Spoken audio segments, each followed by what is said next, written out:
اعوذ باللہ من الشیطان الرجیم بسم اللہ الرحمن الرحیم۔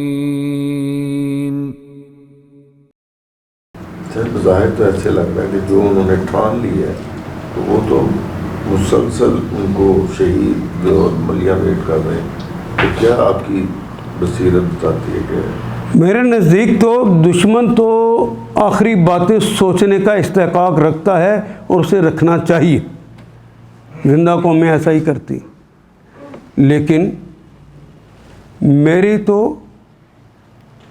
جتنی کوشش ہو سکے وہ کر ڈالنی چاہیے جو میرے بس میں ہے، کیونکہ میرے پاس قانون ہے لا یکلف اللہ نفسا، تو معاملہ تو باقی پھر رب کا ہے۔ رب کے مقابلے پر ساری دنیا کی طاقتیں بھی اکٹھی ہو جائیں تو فلسطینیوں کا کچھ بگاڑ سکتی ہیں؟ یہ بات ہمیں مایوسی سے بچا لیتی۔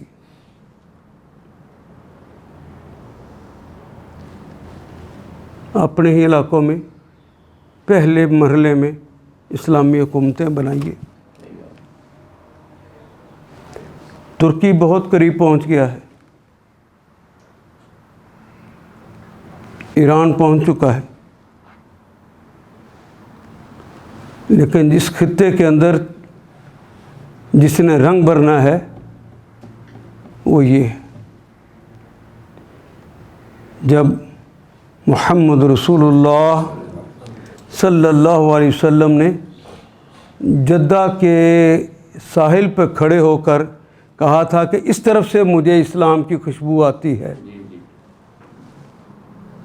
تو جغرافیہ دان کہتے ہیں وہ دیبل کی بندرگاہ ہی بنتی ہے، وہ کراچی ہی بنتا ہے، وہ ہم ہی اس کے مخاطب ہیں۔ یہ اسلام کی خوشبو یہیں سے اٹھنی اور پھیلنی ہے، اور انشاءاللہ یہ پھیل جائے گی، لیکن میں اپنی ڈیوٹی دوں، آپ اپنی ڈیوٹی دیں۔ اللہ اتنے بے نیاز ہیں کہ خانوادہ رسالت معاب کی لاشیں پڑی ہوئی ہیں، اللہ بے نیاز، کوئی پرواہ نہیں۔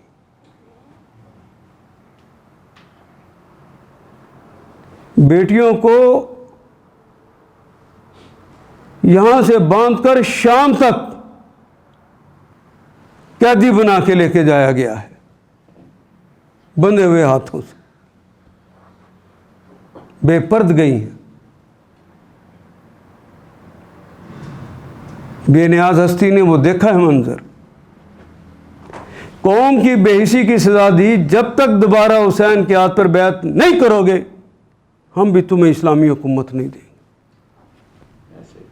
اور ابھی تک دیکھ لیجئے نہیں ملی۔